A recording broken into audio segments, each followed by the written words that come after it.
Hello, and here we are in part two for the divorce experience. And what we're going to be focusing on for the most part here is just looking at the developmental stages of divorce. So when you decide, okay, we're going to get a divorce here, what is the process typically? And then we'll also look at the three crises of divorces. So just because you get a divorce doesn't mean everything's okay, even if it's the right reason for a divorce. And so usually there are some crisis stages, both for men and women. And then the third part we'll talk about will be what effect does divorce have on children. And the effect of divorce doesn't affect, you have to imagine not everyone divorces when children are young. Sometimes it's when they're in their teens and sometimes when they're older. And the effect isn't always the same. And then we'll look also at issues around custody and how does that get determined and what are the conditions of custody in today. And we'll touch a little bit on future issues as well. All right, so let's get on with part two of the divorce experience. The road to divorce. You could call this the stages of divorce, but there's a process typically. And you're seeing three steps. The decision to divorce is first. You need to know that you want a divorce and that you've talked about it and you've decided. Ultimately, and in the best case scenario, you plan to break up. You don't just take off and never see each other again. There needs to be some sort of organized plan to make this legal statement of divorce and have it done legally so that if you do want to marry in the future, or the conditions for your children and any kind of compensation one way or another, that can be dealt with in a legal manner. So there's a plan. And then thirdly, and this is sometimes not as straightforward and easy as it may appear, there's the separation and the family reorganization. That is, how are we now going to interact as a family? Because if we have children, and we've gone through a divorce, we've broken up, we've separated, you're still a mom and a dad, and you still have kids to parent. That doesn't mean there won't be other people involved, but you're not a parent. So divorce, decision to divorce, the first stage, doesn't usually occur in a single phase. People may delay separation until a time when they consider it suitable. We'll wait till the kids are of this age, or we'll wait until past Christmas. Usually, for example, women will find a job or go back to school, and couples wait until children leave home. Back in my era, it wasn't uncommon to wait until kids and your kids grew up and moved out of the house. Then it felt like your responsibility for managing and looking after kids' lives were reduced and made possible a divorce as possible. Some minority groups emphasize family ties and responsibility above personal satisfaction. Now that decision to divorce, like I said, can happen in phases. And so oftentimes in, for lack of a better word, healthy couples, this is a decision that both of them make, and it can go on a continuum right to where we know that people are in very difficult marriages, very challenging ones, and the decision of divorce might be the decision of one person, not the other. In which case, it really makes the next step very important. Couples need to plan the breakup of the family system. They need to work cooperatively to settle issues such as custody of children, visitation, finances, the legal right and responsibility to care for a child when one's on their own. What is it that's involved with that? The planning process often does not run very smoothly. This planning can be a difficult process. It challenges couples in the way that they communicate and solve problems in an already maybe difficult dynamic and different communication styles. And many couples separate and then reconcile repeatedly. They plan to break up, they sort of back off of that and stay together, and then they plan to break up again, and then they may come back together. Now certainly with families, and again I'll use the term healthy, and that's not maybe the most ideal word to use when we're talking about divorce, but there can be good divorces, and there can be people who know that this isn't working out, and then for the best interest of themselves and their futures and the relationship they want to maintain and their children, they plan in a manner that's as good as can be under those kinds of circumstances. And then of course there's other couples where if it's one person who's in a very difficult relationship, a woman for example, and she wants to get out and she plans for the divorce, she needs to make sure she has a place to move to, that her kids are going to be safe, that there's money, that there's some manner in which to be protected and safe, and that could take some time. So the plan for breakup could be something that takes more time than some people are prepared to take. And then the third stage, separation and family reorganization. Well, separation changes the relationship between husband and wives. Couples with children need to decide how to coordinate the responsibility as co-parents. If they're going to be co-parenting, not all separations are planned in that manner. But it's healthier if both parents can remain involved, particularly if both parents can remain involved and not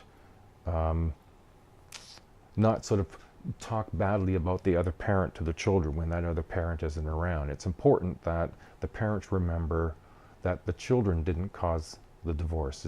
It's an issue between parents. Many feel joint custody is best for children, and this is sort of a co-parenting role, if you will. One will have custody, but the joint custody will be a shared responsibility. When both parents are involved, children act as links, if you will, between the two connected households. They become the binuclear family, it's called. A binuclear family is when, in this case, you've got children who bounce from one home to another home, whether it's mom and the family children, and dad and his own self bouncing back and forth. That makes it binuclear. But if mom and or dad both get remarried and have children, then the children who bounce back and forth still make that a binuclear family. Now, crisis of divorce, and this is very typical for both men and women. They may experience these crises different, but they experience these crises nonetheless. Divorce produces what is called transitional states, temporary imbalance to routines, to roles. I mean, when you go through a divorce, mom or dad, you're no longer a couple. So now mom is mom and dad while they're at home. Dad is dad. When he sees them, he's parenting, and when he doesn't see them, then it varies certainly from father to father, but then that role of father starts to alter.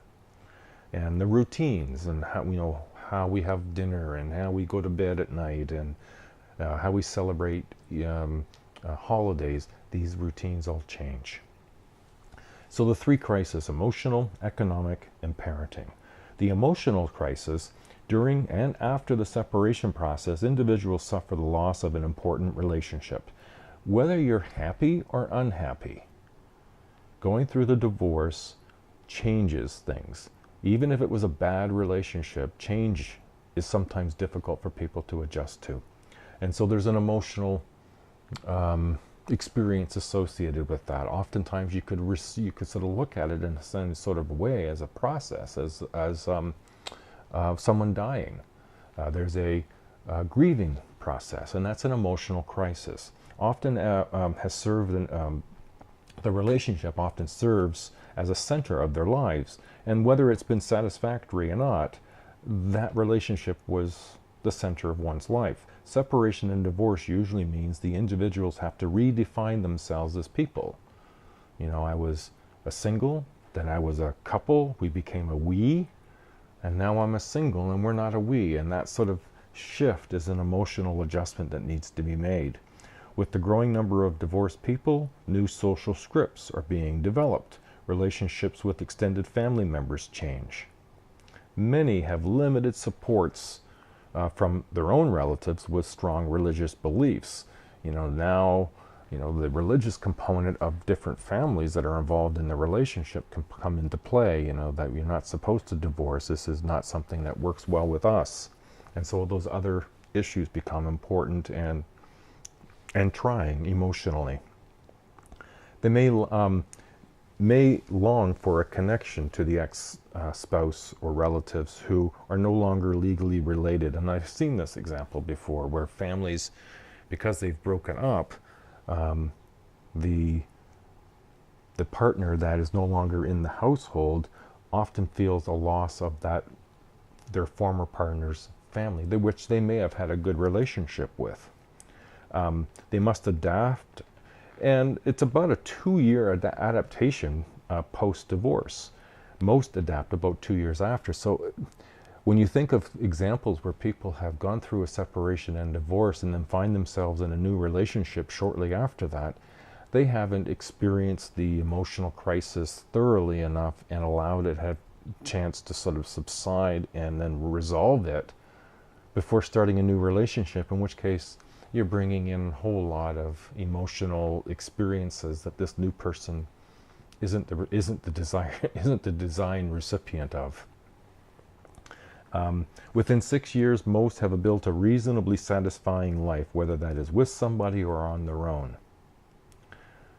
You can look at the table in your text, table 10.3, and look at the patterns of adjustment to divorce. Now, the economic crisis, divorce is very expensive, and it usually means a drop in a standard of living, especially for the custodial parent. Both parents are responsible for the support of the child or children. If the non-custodial parent, which is usually the father, doesn't have a steady job or has disappeared, the family may be reduced to living on welfare. And so the experience is usually more difficult on women economically. And so women tend to have a double whammy, in particular because of the emotional crisis. And again, it's not to say that women are emotional. It's to say that you're breaking up a relationship that once was at some point good, and now it's not so good, so bad in fact that you want a divorce.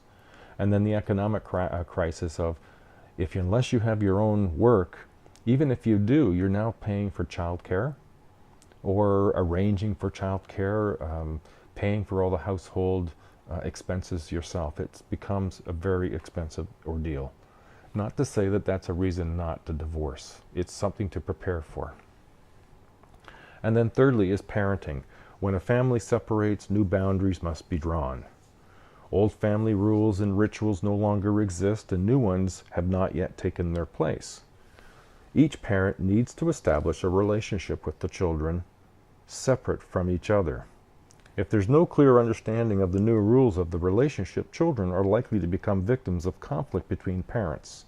Divorcing parents may be unable to respond to their children's emotional needs. Now, if you look in your textbook, I think it's around 227, page 227, there's an effect that's called the sleeper effect. And you can check that out to see what is meant by the sleeper effect as it affects children. Now, you're seeing stressors and protective factors for the child during divorce. And you're seeing a collection. Divorce transforms children's lives forever. It affects where they live, how they interact with their parents, if and how they continue relationships with their friends. Few children want their parents to divorce, no matter how much tension there is in the marriage. Children from divorced families are at greater risk of developing problems than children from stable two-parent families. And oftentimes it has a lot to do with the type of arguing, not whether or not parents argue. It's how fair do they argue? Do arguments end in a managed way where there's a solution? However, most do not, as the age of the child plays a very important role in how they manage a divorce. Very young children are less likely to be affected long-term by divorce if they receive good parenting. Divorce may affect boys and girls differently, and that kind of makes sense. Level of parental conflict pre-separation and post-separation impacts the adjustment more than the absence of a parent. So pay attention to that. The level of parental conflict, that if parents conflict and argue regularly before the separation and after the separation, that has more impact than whether or not a parent leaves the house and moves out. So it's what they witness. If they witness the arguing and a lot of it and a lot of negative experience, then that's worse than if a parent needs to leave and then they have a separation and divorce. The number and degree of life changes, access to extended family members, the nature of new parenting relationships, there's many issues that affect the child going through a divorce. And a reminder that it's not the child who causes the divorce. Now, custody and parenting, about who gets custody, well, the current standard used is what's in the best interest of the child. Now, there have been different standards in the past, and there will be different standards likely in the future. Currently, it's what's in the best interest of the child. If you sit in a family court and listen to the judge should be, and usually are, interested in not who's right and who's wrong, but what is in the best interest of the child, and that's where the focus needs to be. Mothers are usually still granted custody, although more fathers have been gaining custody, and joint custody has been more common in separation and divorces. Children can and do, unfortunately, become pawns in the angry fighting between parents still. So if we carry on with custody, there's two major problems that arise out of custody conflicts. One is failure to comply with support orders, whether that's the mom or the father failing to comply with what the court says they need to be doing in support of the children, and with the custody provisions, the amount of money that goes, or the kind of conditions by which the divorce has been granted for. The provinces are responsible for enforcing child support orders. Some parents try to prevent visits if support is not paid. You're not allowed to do that. Occasionally, a non-custodial parent takes the law into his or her own hand and kidnaps the child. Provinces are responsible for enforcing child support orders. So if, for example, the order that you have in your separation and divorce, if one or the other parent breaks or breaches that agreement, then usually you go to the province to get that support. And in many communities, they have a community and social services office, of which part of that office is responsible for this sort of support. When we continue on with custody and parenting, and we see parents without the custody, this is most non-custodial parents are men.